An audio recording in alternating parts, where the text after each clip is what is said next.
जो जैसा कर्म करता था वैसा ही उनके वर्ण बना दिए गए थे।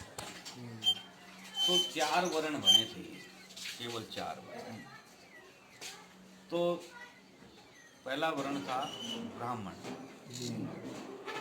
उसमें क्या आता है, जिसे ब्राह्मण किसे बनाया, जिसे किताबी ज्ञान था, जी जी, उसे उसकी जात बना दिया वर्ण ब्राह्मण। ब्राह्मण। और जो रक्षा करने वाले थे उनका बना दिया अक्षत्रिय वर्ण। परेशान करने वालों को नहीं, क्या दादा को नहीं बनाया, जो रक्षा जो रक्षा करना, बहादुर। उन्हें बना दिया अक्षत्रिय वर्ण, जिसमें आप आ जाते हो।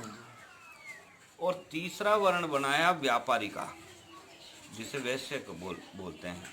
वैश्य, वैश्य का काम होता है व्यापार करने वाले को वैश्य का है। बनिए, जो अपना माल खरीद लिया, उसे बेच दिया, और वो सामान उसे बढ़िया वाला सारा काम, वो हो गया वैश्य वर्ण। और इन तीनों वर्ण की सेवा करने वाले थे। जैसे नाई है, वो बाल काटता था तीनों वर्णों के। धोबी है, ये कपड़े धोया करे था। चूड़ा है, वो गोबर ओबर ये ठाया करे था। चमार हैं, वो अपने डांगर जो मर जाते थे तो उसे लेके जाया करता था, उसकी खाल फूल निकालने का काम ये। तो मतलब ये सारे शूद्रों में आ जाते हैं, जो सेवा करते थे 3 वर्ण की, उन्हें कहें शूद्र वर्ण। तो ये 4 वर्ण व्यवस्था करी गई थी। अब इसमें अक्षत्रिय वर्ण पे आ जाओ आप अपने पे जी, अपने। क्योंकि सारों का तो लगाएंगे तो कई दिन पूरे हो जाएंगे। तो सूर्य वर्ण मतलब अक्षत्रिय वर्ण में 2 बनाए थे वर्ण, वो वंश वंश चालू हो गया अब यहाँ से। तो वंश में आते हैं सूर्य वंश और चंद्र वंश, 2 वंश चले थे। तो फिर इनकी उत्पत्ति हुई, उनके परिवार बढ़े, फिर इनमें से एक वंश बना दिया, तीसरा वंश ऋषि वंश, जो अपने इधर कम है, गांव नहीं है इनके, खाली घर मिलते हैं। दक्षिण भारत में टोटल ऋषि वंश ज़्यादा है, उधर सूर्यवंश, चंद्रवंश और ये अग्निवंश ये नहीं है, बहुत कम है। उधर घर मिलते हैं, गांव नहीं मिलते हैं। जैसे पुंडीरों का जत्था यहाँ है जी, हमारे यहाँ तो ये पुंडीर यहाँ ज़्यादा मिलेंगे और गांव कम मिलेंगे। इसी तरह से फिर 3 वर्ण हो गए। तो चौथा वर्ण बनाया था भूमि वंश, 5वां बनाया नागवंश। तो भूमि वंश और नागवंश को काट दे भैया, इसको थोड़ी देर काट दे, इसे बंद कर। हाँ, काट दो थोड़ी देर। फिर वहां से जब ये 2 वंश का वंश नहीं चला, नागवंश और भूमि वंश, इनका कुछ ही तक पीढ़ियां चली, फिर आगे इनका वंश खत्म हो गया। जब खत्म हो गया तो 4 योद्धा लिए थे सूर्यवंश में से, दो तो सूर्यवंश के, 2 ही चंद्रवंश के। एक वासुदेव ऋषि हुए थे, तो उन्होंने गुरु शिखर पे जा करके, माउंट आबू, उन पे 7वीं पहाड़ी पे है वो माउंट, जो गुरु शिखर है वो 7वीं पहाड़ी पे है। वहाँ जा करके अग्नि को जला करके, उसका हवन वगैरह करके, और अग्नि को साक्षी मान करके, और उनका अग्निवंश बना दिया 4 का। तो उसमें आते हैं पडियार, पंवार, सोलंकी और चौहान। अग्निवंश में 4 आते हैं। इनकी उत्पत्ति बहुत हुई है, अग्निवंश की उत्पत्ति ज़्यादा। तो शुरू में चले थे सूर्यवंश और चंद्रवंश। तो 10 शाखा तो है बनाई फिर सूर्यवंश की, 10 ही शाखा बनाई है चंद्रवंश की, 12 शाखा है ऋषिवंश की, और 4 हैं अग्निवंश की, चारों की। तो ये कितने हो गए, 36 हो गए। अब ये बोले ना 36 बिरादरी, 36 बिरादरी को कहते हैं ना। 36 बिरादरियाँ नहीं है, बिरादरी तो गिनो तो आप गिन नहीं सकते, पूरे जीवन में नहीं गिन सकते, इतनी बिरादरी है। तो आप आते हो सूर्यवंश में, तो सब में बड़ा कौन आया, सूर्यवंश। बराबर के हैं चंद्रवंश और सूर्यवंश। तो ये सबसे बड़े के आगे ही, बड़े में आ गया आप। अब यूँ कहते हैं ना, राजस्थान में असली राजपूत बसते हैं। अगर आप नकली होते ना तो मैं आपकी वंशावली नहीं लिखने आता। मैं यहाँ दुनिया पड़ी, मुजफ्फरनगर में कम पड़े, या हस्तियाँ आपसे ज़्यादा बड़ी बड़ी हस्तियाँ हैं, उनसे जाता लाखों रुपए की दक्षिणा लेता, लेकिन वो है ही नहीं, तो उन्हें क्यों लिखूंगा?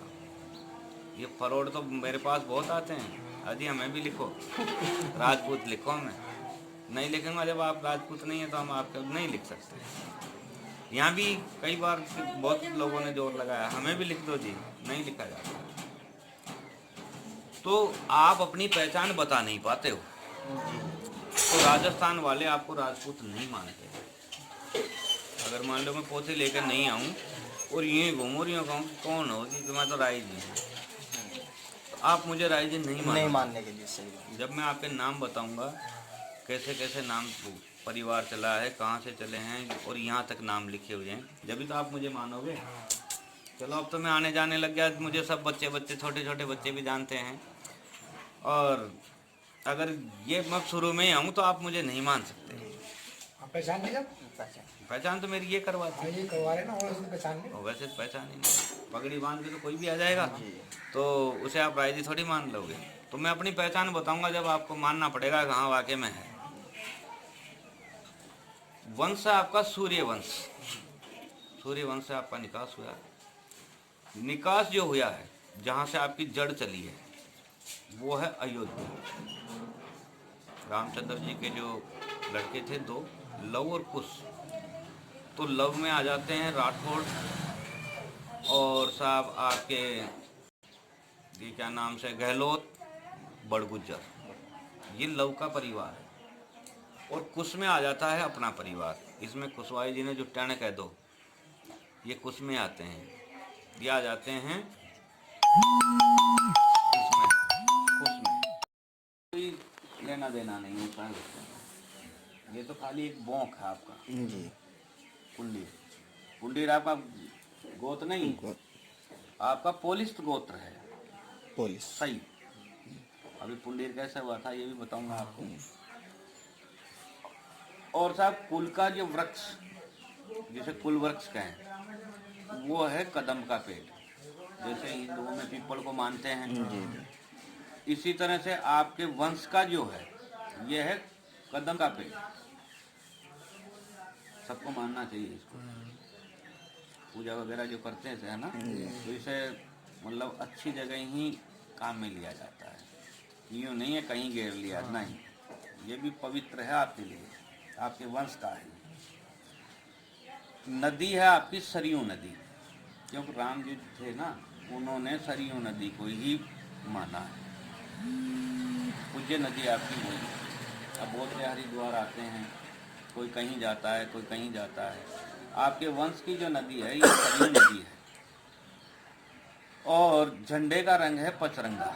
पचरंगा। जब राजा चलते थे ना, तो 5 रंग का झंडा, और जिधर वो बांस लगाया जाता है झंडे की तरफ, तो उसके नज़दीक में सूर्य का निशान छुपा हुआ हो, वो है आपका झंडा पचरंगा। पचरंगे झंडे तो बहुत लोग सोचते हैं, 752 गोत्र हैं, अक्षत्रिय वंश में 752 गोत्र हैं। आप साहब पगड़ी भी है ना, ये पचरंगी, जैसे मैंने बांध रखी है, ये 5 रंग की है, ये पचरंगी आपकी पगड़ी है। हथियार है वो आपका पहले धनुष रहा, फिर ईसम सिंह जी जो बाद में, जो वंश विनाश होने के बाद में जो हुए थे हट के उत्पत्ति, उन्होंने खड़ग की पूजा कर दी, जिनके दोनों तलवार है वो सीधी, एक तो तलवार यूं घूम जाती है, तलवार है वो सीधी, दोनों तरफ धार, और दोनों तरफ धार हो, जी। उसे खांडा भी बोलते हैं, वो है। और साहब आपका जो बाजा है वो है रणसिंगा। जो युद्ध होते थे ना पहले, और वो यूं तूंद सीख जा करके, छोटी सी पुपाड़ी सीख ऊपर जा करके पू पू पू पू बोलते थे, तो वो है आपका बाजा। और कुलदेवी का नाम है दधिमती, ये नागौर जिले में गोट मांगलोर कस्बा है, जाइल तहसील में, वहाँ इनका मंदिर है। उसकी किसी ने स्थापना नहीं की, स्थापना नहीं हुई, उस मूर्ति की स्थापना नहीं हुई है, वो ऑटोमेटिक ही जमीन में से निकल रही थी, तो बहुत बड़ी गर्जना हुई जिस टाइम वो निकली, तो वहाँ ये भेड़ बकरी ये चुगाया करे थे राजस्थान में, तो वो जो भेड़ बकरियाँ चुग रही थी, और उस गर्जना को सुनकर और वहाँ से भाग पड़ी शेरपुर की तो चली गई, दद्दाहेड़ी में, दद्दाहेड़ी की पहुंच गई बाणनगर में। अब वहाँ जो चुगाने वाले थे वो डर गए, तो उनके सामने ही वो ये मंजर चल रहा था। देख कर उन्होंने हाथ जोड़ दिए, कहने लगा बस अब यहीं रुक जा, मारे तो सारे भेड़ बकरी भाग गई। तो वो केवल यहीं तक निकल पाई थी। आज भी वो पत्थर की होगी थी एकदम से। देखो जमाना शक्ति थी, तो उनकी मूर्ति तुरंत ही पत्थर की होगी वो।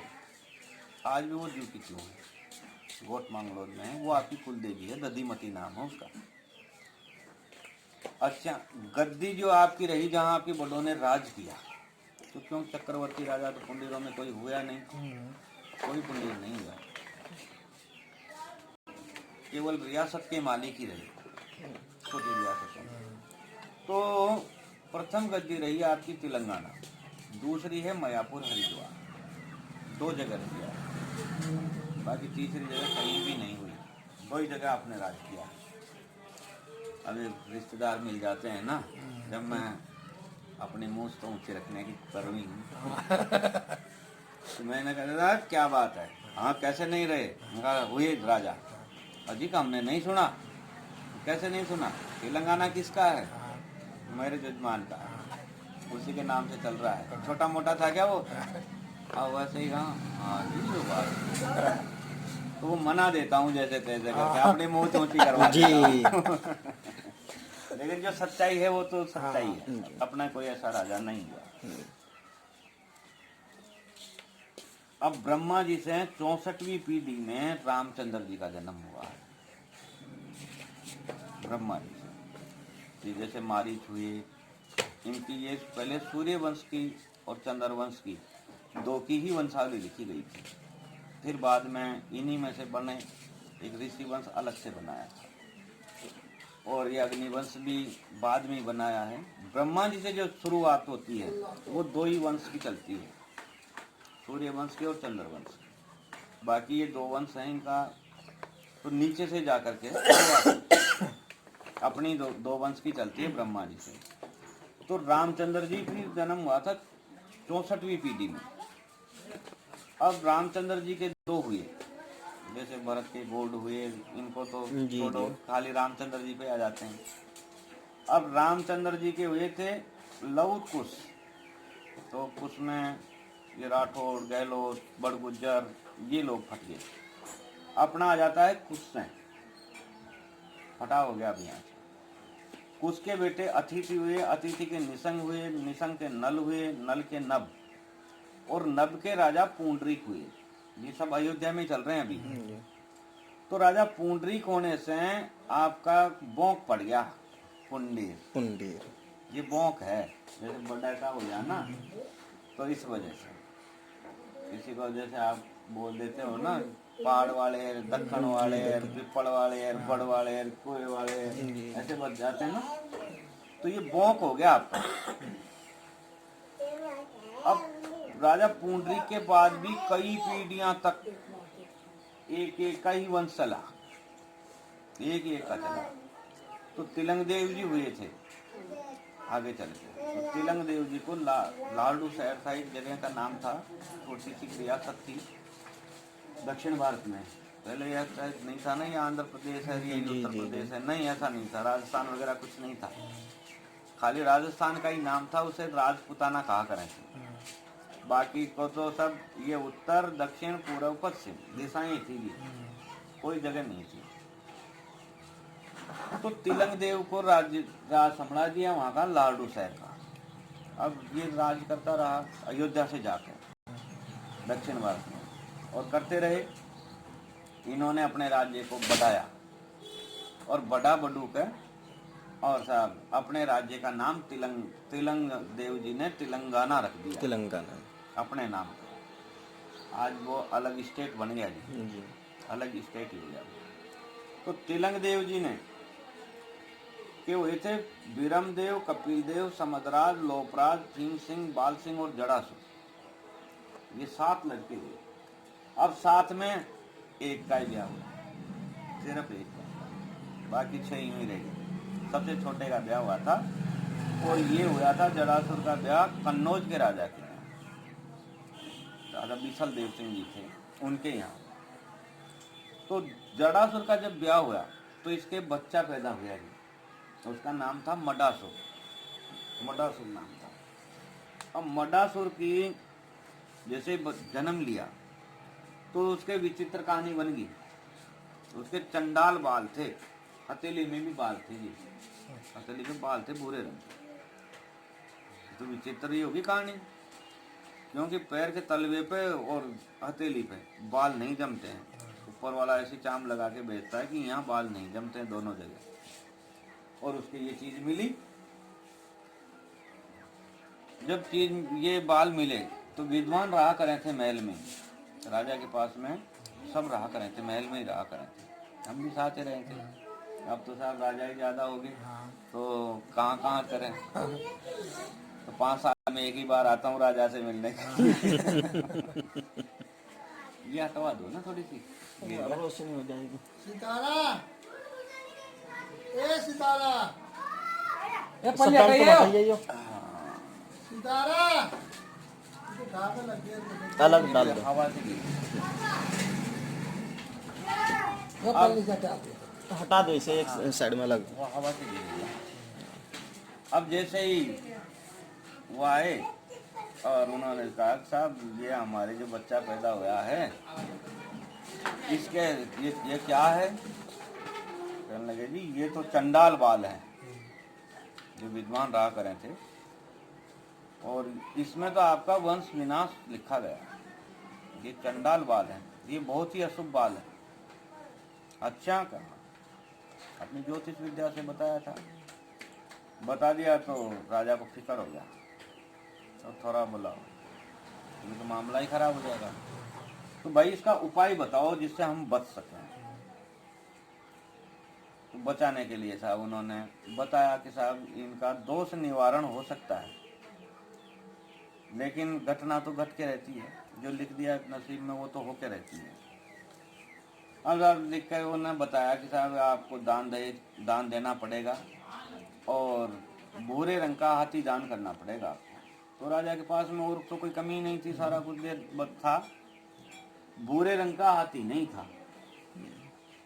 तो वहां से ताले लगा दिए महल के, और वहां से छोड़ छाड़ के महल, और वहां से रवाना हो गए भूरे हाथी की तलाश के लिए। उन्होंने 16 वर्ष तक जंगलों में ही गुजारा, भाई कहीं हमें भूरे रंग का हाथी मिल जा। तो काले तो मिल जाते लेकिन भूरे रंग का नहीं मिल रहा था, और दान बता दिया भूरे रंग का, और कुल क्षेत्र में दान करना था। अब राजा घूमते रहे, कहीं भी उन्हें भूरा हाथी नहीं मिला। फिर एक राजा सिंधु थे, रघुवंशी गोत्र के थे, वो उनका गोत्र था रघुवंशी, और ये थानेश्वर के राजा थे, ये कैथल के पास में है जी। तो यहाँ जब पता लगा कि भाई उनके एक हाथी का बच्चा है और भूरे रंग का है, तो ये तो वहीं आ गए। कहने लगा भाई ये हाथी का बच्चा हमें दे, और इसके बदले में तुझे हम तेलंगाना का राजपाट दे देते हैं, देखो कितना बड़ा हाथी के बदले में। राजा सिंधु ने मना कर दिया, जी नहीं इसे नहीं दे सकता मैं। राजा सिंधु ने वचन दे रखा था कि भाई मैं अपनी लड़की को दहेज में दूंगा ये हाथी, तो वचनबद्ध था। उन्होंने कहा जी मैं वचनबद्ध हूँ, मैं तो अपनी लड़की को दहेज में दूंगा, और कोई चीज की जरूरत हो वो ले लो आप, लेकिन इसे तो मैं नहीं दे सकता, मैं वचन बंधा हुआ हूँ। तो 2 ही काम हुआ करते थे क्षत्रियों में, राजी खुशी नहीं तो फिर युद्ध। भाई राजी खुशी नहीं देता तो फिर युद्ध उठ ले, हम तो युद्ध करके ले जाएंगे। अच्छा कहा, अब राजा सिंधु के राज में काल पड़ा हुआ था, तो सेना वगैरह इतनी नहीं थी, हालत खिस्ता थी राजा सिंधु की। अब राजा सिंधु को फिक्र हो गया, भाई ये तो पता नहीं कैसा है क्या है, इसमें तो सेना भी बहुत सारी है, और ये तो जीत के 1 मिनट में ले जाएगा। मेरा परण है जो मैंने वचन दे रखा वचन टूट जाएगा। तो वचन के पक्के होते जब भी तो ये इतिहास लिखे गए जी, जब बाकी के किसी के भी नहीं है केवल जो वचनों का पक्का रहा तो राजपूत अक्षत्रिय वर्ण रहा है, बाकी कोई भी नहीं रहा। ये 3 वर्ण और भी हैं। जी। तो 3 वर्ण का कहीं भी आपको लेख नहीं मिलेगा, इतिहास कहीं नहीं मिलेगा। इतिहास मिलेगा तो अक्षत्रिय राजपूत का ही मिलेगा, बाकी किसी का नहीं मिलेगा। तो उनने साहब तरकीब निकाली, दिमाग खराब हो गया उसका। तरकीब निकाली, कहने लगे भाई एक दूत को बुला लिया। कहने लगे भाई जाओ इनके डेरे में और जाकर के उन्हें कहो अगर थारे कोई लड़का हो तो मैं अपनी लड़की की शादी कर देता हूं। लड़की की शादी तो मेरा भी परण पूरा हो जाएगा और तुम्हारा भी तारा काम हो चल जाएगा। युद्ध भी नहीं होगा। जी। अब जिसके चंडाल बाल थे मडासुर के, उसको आगे कर दिया, बोलो यो रहा लड़का। फेर फेरे तो फेरे फिर वाली है। और दहेज में वो सारा कुछ अड़ंगा मिला। तो सूर्य ग्रहण के दिन जा करके स्नान किया, दान पुण्य करके वापसी आ गई जी। और कहने लगे जी आप इसे विदा करो, बहू को लेके जाएंगे, हम तो 16 साल हो गए राजपाट छोड़े हुए। अब राजा सिंधु ने मना कर दिया, बोले जी अभी नहीं गए, राजा की लड़की है, राजा सही तरीके से विदा होनी चाहिए। आगे जाकर के क्या कहेंगे, किसकी लड़की है, वहां से क्या मिला, औरत तेरा, तो मैं नहीं भेज सकता हूँ। तो हमारे बाबा श्यामदास नाम था उनका, ये साथ ही तो रहे थे। तो बाबा श्यामदास को और मडासुर को यहीं छोड़ गए और वो सेना लेकर के बाकी सारे के सारे चले गए। अब जब जा रहे थे तो इन्होंने जगह जगह युद्ध किया और कोई राजा वहां तक तेलंगाना तक नहीं पहुंचा। तो सब खत्म हो गया, रास्ते में रास्ते में खत्म हो गया। ये एक ही बचा, अकेला ही बचा जी, जौन सा यहाँ रह गया था थानेश्वर। जी थानेश्वर रहे। अब इसे भी ससुराल में रहते हुए शर्म सीख लगी। तो हमारे बाबा का को कहे बार बार, राय जी कहाँ, इन्हें कहो जो मुझे विदा करें, मुझे यहाँ शर्म सीख लगे बाहर निकलते हुए भी। उन्हें कहा मेरे जजमान को शर्म लगे, आप विदा कर दो इन्हें। तो राजा सिंधु ने कहा भाई आपको गांव में शर्म लग रही है तो आपका डेरा जंगल में घेर देते हैं, वहां रह लो। तो जंगल में महल बनवा दिया और उस महल का नाम पूंडरी रख दिया है। कैथल के पास में ही है वो पूंडरी भी, वो पूंडरी का महल बना दिया जी। वहाँ जंगल था, अब तो बहुत बड़ा वो बन रहा था, अब शहर बन रहा है पूंडरी। वहाँ रहते रहे तो उन्हें देखा कि भाई ये तो हमारे बड़े का ही नाम रख दिया पूंडरी। तो पूंडरी का आपके बड़ा होया था, उनका नाम ही रख दिया। दुख हुआ मडासुर। तो दहेज में घोड़ा भी मिला हुआ था, उस घोड़े का नाम मडासुर ने कालू रख दिया, कालू। अब कालू राजा सिंधु के बाप का नाम था। अब उसके सामने जब कहा करे थे भाई कालू को घास घेर दो या कालू पे काठी कर लो, ऐसे कर लो, तो रानी को बहुत जोर पड़ा था, क्योंकि रानी का बाबा का नाम था। वो रानी दुबली पतली होगी, फिकर में वो जोर तो पड़ा ही था। जोर पड़ेगा। तो भाई शिकार खेलने के लिए आया करे, तो भाइयों को बताया करे तेरा ये कालू कालू करे जो मुझे बर्दाश्त नहीं होता। बता हमारे बाबा कोई घास खा क्या, मेरे बाबा पे कोई चढ़ सकता है क्या, काठी भी हो क्या मेरे बाबा पे। तो यूं करके कहने कोई बात नहीं, समझा देंगे। तो एक दिन सांझ का टाइम था, मडासुर शाम को भोजन कर रहा था। तो राजपूत जब भोजन करते थे, आज भी है, जब भोजन करना बैठ जाते हैं ना खाना खाने, तो कितना ही बड़ा काम आ जाओ उठते नहीं, जी। भोजन का अपमान हो जाता है। और हथियार नहीं रखते हैं वहाँ। जैसे अपन यहाँ खाना खा रहे हैं ना, तो हथियार नहीं रखते थे, क्यों झूठा हो जाओ। और झूठ फिर साफ कैसे हो, उसे चलाने से। अब रोज किस पे चलाऊं।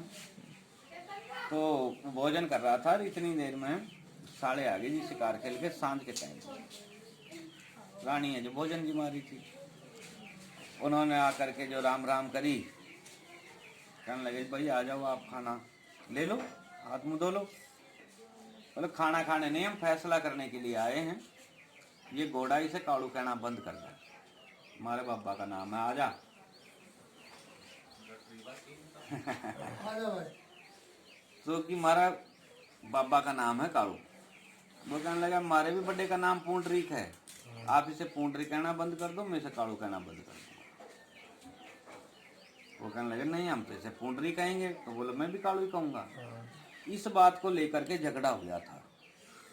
हथियार लेस थे, शिकार खेल के आए हुए थे, उन्होंने जो तलवार निकाली और अपने जीजे का सर काट दिया। तो पुंडीर वंश का वंश विनाश हो गया, कोई पुंडीर नहीं रहा एक रात के लिए। अब सुबह ही जब रानी सती होने लगी तो सब कुछ दान पुण्य करके, जब सब कोई रहा ही नहीं तो टोटल जो भी कुछ था सब दान कर दिया और जा करके चिता में बैठ गई अपनी मालक को गोद में लेकर। जब हमारे बाबा श्यामदास ने मांगा था भाई रानी मुझे भी कुछ मिलना चाहिए, रानी ने कहा जी आपने अब तक कुछ मांगा ही नहीं, मेरे पास तो जो था मैंने दान कर दिया। तो वो रानी 7 महीने गर्भ से थी और हमारे जो बाबा श्यामदास थे इन्हें 14 विद्याओं का ज्ञान था, बहुत ज्ञानी थे। देख करके कहने लगे नहीं तू तेरे पास तो बहुत कुछ बचा हुआ है, अगर जो तू सती हुई तो ये बच्चा तेरे साथ में जलेगा और इसका पाप तुझे लगेगा और तेरा धर्म नष्ट हो जाएगा, क्यों पापी सती नहीं हो सकती, तो तेरा धर्म भी बच जाएगा और मेरा भी काम चल जाएगा, ये बच्चा मुझे दे दे। तो वो कटार वगैरह और ये सब रहा करे थी, उनने अपना पेट चाक करके चिता पे बैठी हुई ने और 7 महीने का बच्चा हमारे बाबा को दे दिया था और आशीर्वाद दे दिया था कि इसके वंश में 7 महीने का बच्चा मरने का नहीं, तो पुंडीर वंश मरता नहीं, आज भी 8वां मर जाता है, 7वां नहीं मरता। पुंडीर वंश में ही है जी जी। ये उसका आशीर्वाद मिला हुआ है, वो आज भी चल रहा है। अब रानी भी सती होगी, कोई नहीं रहा है, वो 7 महीने का बच्चा में बच रहा है बस सारा। तो उनकी अस्थियां वगैरह ले करके और घर चले गए राजस्थान, और जा करके जब दादी को दिया तो पहले तो हाथी घोड़े कड़े दुसाले ऐसी चीजें आया करे थी और वो ले जा करके दिया उसने 7 महीने का बच्चा। कहने लगा क्या हुआ, बोलो सब वंश विनाश हो गया, अब यही बच रहा है, इसे ही पालूंगा बड़ा करूंगा ब्याह शादी करूंगा फिर इसकी वंशावली शुरू करूंगा। जब तो अपना कोई चक्रवर्ती राजा नहीं हुआ, यही कारण था, यही कारण है। अब सब पालने में लिटा करके और नहाने के धोने के लिए कुएं पे चले गए बाबा। जब वो जैसे ही गए दादी का दिमाग में पता नहीं क्या उल्टी जमी और बांदी के हाथ उस बच्चे को कुर्डी पे गिरवा दिया, गिरवा दिया। तो वहां एक सफेद रंग की चील, सफेद चील बहुत कम चमकती है, तो अगर चमक जाओ ना तो उससे तो बहुत खुश होते हैं पुंडीर वंश बहुत खुश होता है, भाई इसने हमारा पालन पोषण किया था, रोक नहीं तो वो तो झपट्टा मार के चली जाती। उसने पंख फैला दिया आकर के और वहीं बैठ गई उसी के ऊपर आकर, जैसे हवा धूप नहीं लगे, और बैठी रही। तो एक सांसी के डेरे थे, ये आदिवासी लोग हो ना जी आदिवासी, तो इनके डेरे थे, इनका काम चोरी करना शराब निकालना ऐसे काम हुआ करे थे सासियों के। उनके डेरे थे और रोटी टुकड़ा मांग करके उनकी औरतें जा रही थी। उन्होंने जो देखा तो वो बच्चा हाथ पैर चला रहा जी, तो एक ने उस बच्चे को उठा लिया और उठा करके अपने डेरे की तरफ रवाना हो गई। वो तो राजी होती हुई सारी। अब बाबा जब घर आए तो उन्हें तो वो एक ही लगन थी जी। आके जो देखा तो वहां जजमान गायब। पूछा रहे जजमान कहाँ है, दादी ने बता दिया मुझे पता नहीं है, मैं तो अंदर थी, और ले गया वहाँ कोई कुत्ता बिल्ली, डराने धमकाने तो उसने बता दिया। इसी तरह से मैंने वहाँ गिरवा दिया। जा करके देखा तो वहाँ कुछ नहीं मिला। तो वो औरतें नजर आ गई उन्हें जाती हुई, पीछे पीछे डेरे में पहुंचे। कहने लगा रहे ये बच्चा तुझे मिला, ये तुम्हारा है। शासन कहने लगे भाई सारा है, तुमने तो फेंक दिया और मेरे कोई औलाद नहीं है तो मेरा भी वंश चल जाएगा, मुझे पाल लेने दे। कहने लगे नहीं, साधारण बालक नहीं है, ये राजा है, अगर तू इसे पालेगी तो इसे राजा कोई नहीं कहेगा, सब सांस ही कहेंगे, और मैं पालूंगा तो राजा का राजा ही रह जाएगा। भाई राजा है तो फिर मुझे भी कुछ मिलना चाहिए, क्यों राजा के तो सब लगे हुए हैं ना, हमें भी कुछ मिलना चाहिए। तो 1 रुपया देना कर दिया। भाई सारे में से भी, सारे वंश में से कोई भी सांसी मंदिर के घर जाएगा तो उसे रुपया मिला करेगा। तो एक बडार हुआ करती थी पहले, अब तो साहब 2 घंटे की शादियां होगी। जी। तो उस बडार के दिन जब खाना खाते थे ना, तो सब जो भी कुछ बना रखा है, पत्तल का खाना हुआ करे था, जो भी सारा आइटम लग गया, तो वो कहे थे हाँ जी करो शुरू। तो एक खड़ा हुआ था चौधरी, फिर कहता था बोलो जी 1 रुपया दो। वो रुपया जब मांगा करे थे, बोलो पहले 1 रुपया दो जी, जब खाएंगे। वो सांसी के नाम का लिया करे थे, जब ही भोजन करा करे थे। तो ये लाग लगा दी और उस बच्चे को तुरंत लेकर के जंगल में ही चला गया बाबा। घर नहीं, घर छोड़ दिया। भाई पता नहीं आगे भी मार सकें इसे। विश्वास खत्म हो गया घर वालों को। उस बच्चे को लेकर के जंगलों में ही ले गया, ईसम सिंह नाम रख दिया। और ईसम सिंह जी को सारी विद्या सिखाते रहे। जैसे जैसे बड़े होते रहे, तो ये हरियाणा में लुक्की है, रियासत रही है लुक्की की।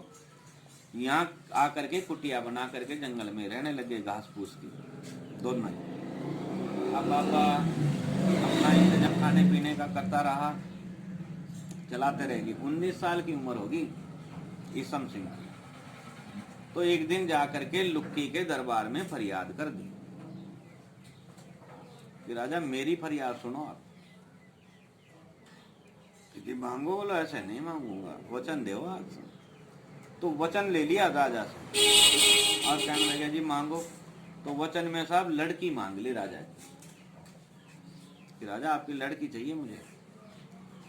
तो जी अब राजा चुप हो गया, क्या कहे। तो महल में ले जाकर के ये सारी घटना सुनाई, भाई इस तरह की बात। तो ईसम सिंह जी का ब्याह हो गया। वो रानी सुन रही थी जिसके साथ ब्याह होना था। रानी ने उनसे पूछ लिया भाई आप अपने बारे में बताओ, आपका माँ बाप कुटुंब राजपाट कहाँ है। वो कहने लगा माँ मान ले, चाहे बाप मान ले, चाहे तू कुटुंब मान ले, जो कुछ भी भी है मान ले, यही है मेरे पास तो। मैं तो इन्हें देखा है, मैं इन्हें जानता हूँ। तो वो बाबा जी से पूछने लग गया, बाबा मैं कौन हूँ। उन्हें पता नहीं था ये कौन है मेरे, कोई पता नहीं, न बताया। कहने लगा भाई तू मेरा जुजमान है। और इस तरह की कहानी बनी थी। अच्छा क्या, वो तो क्षत्रिय खून था ही। और हट कर ली, बोला मैं तो अपने बाप का बदला लूंगा, जब भी रोटी खाऊंगा, जब भी पानी पीऊंगा। क्षत्रिय खून में बदले की भावना ज्यादा होती है। अब अब्बा की हवा गोल होगी, सारा बुलाओ, ये तो मामला तो खराब फिर हो गया। मरेगा यहाँ। तो दहेज में थोड़ी सी सेना मिली थी और 19 साल की उम्र थी। उनके मामाओं पे तो ढेर बलवान भी थे साहब, और सेना भी बहुत थी। आखिर में विद्या सारी सिखा रखी थी, थोड़ी सी कि वो जो लुक्की से सेना मिली थी उसे ही लेकर के चढ़ाई करवा दी। तो 19 साल की उम्र में ईसम सिंह जी ने अपने 5 मामा मार दिए। विद्या सारी सिखा रखी थी और वही प्रयोग करता रहा और साहब 5 मामा खत्म कर दिए। और जब खत्म कर दिए तो इनके नाना ने कहा भाई हम हार गए, तू जीत गया, चल अब यहाँ का राजा बन थानेश्वर का। तो उनने मना कर दिया था। आज पुंडीर डेयरी पे नहीं जाते हैं, और डेयरी पे गया है ना वो बर्बाद ही होके बैठा है। ये चाहे नोट कर लेना आप, जो डेयरी पे गए ना वो यहाँ की भी साफ करने में लग रहे हैं। हाँ साफी हो गई। एक तो हमारे बाबा गए थे जटवाड़े, बिल्कुल साफ है, वहाँ की भी यहाँ की भी साफ मैदान है। यहाँ की भी गई और वहाँ की तो जानी जानी है। पुंडीरों को डेयरी कभी नहीं फापती है। पुंडीर की डेयरी पे कोई भी आ जाओ वो फापता है, वो फड़ जाता है। बाकी पुंडीर किसी की डेयरी पे चला गया ना तो एक आदमी तो नहीं कह सकता, बाकी 90 क्या 95% तो खत्म ही हो जाता है, साफ मिलता है मैदान। अरे वो भी वो कामयाब होता होगा जिसमें कुछ रला होगा थोड़ा। तो साहब हाँ उसने मना कर दिया, मना कर दिया। बोले मैं कोई राज लेने थोड़ी आया था, अपने बाप का बदला लेने आया था, वो ले लिया मैंने। तो कहने लगा खाने पीने के लिए भाई चलो कुछ खा पी तो ले। उन्हें तो पहली बार ही देखा, दो ही था, गदगद हो गया वो, तो भूल गया अपने जागतों को। क्यों पोता और दोहिता सबसे जी प्यारा सबसे लगे। प्यारा। ना तो बेटी अच्छी लगे ना बेटा अच्छा लगे, ना बहू लगे अच्छी, पोता ज्यादा अच्छा लगता है या फिर दोहिता ज्यादा अच्छा लगता है। तो वो भूल गया जी अपने जागतों को और जा करके कहने लगे भाई कुछ खा पी ले चल, खा ले चल, और उसे लेके जाने लगा। बोलो नहीं मेरे हाथ से तो पाप हो गया, तो मामा मार दिए, अब इन पापी हाथों से मैं कैसे भोजन करूं। तो बाबा ने विद्याएं ऐसी सिखा रखी थी। तो बाबा ने कहा अरे हरिद्वार में चलो, देखो जागतों को तो पिलाना है, वो करे भाई सो जा, नहीं तो आबू आ जाएगा। जब वो बच्चा सो जाता है ना डर से, कहने लगे भाई चल हरिद्वार में स्नान करने से पाप धुल जाते हैं, जो तू चल वहाँ, तुझे वहाँ नुआ के लाओ, तेरे पाप धुल जाएंगे। तो पूरी सेना दे दी उनके नाना ने, और सेना दे दी, और सेना लेकर के लुक्की की बचरी थी, वो पूरा रथ पथ लेना देना पूरे लाव लश्कर के साथ में चला आ रहा था। तो जैसे ही यहाँ आया गंगा और जमुना के बीच में, तो यहाँ कोई राजा नहीं था, बिना राजा की प्रजा।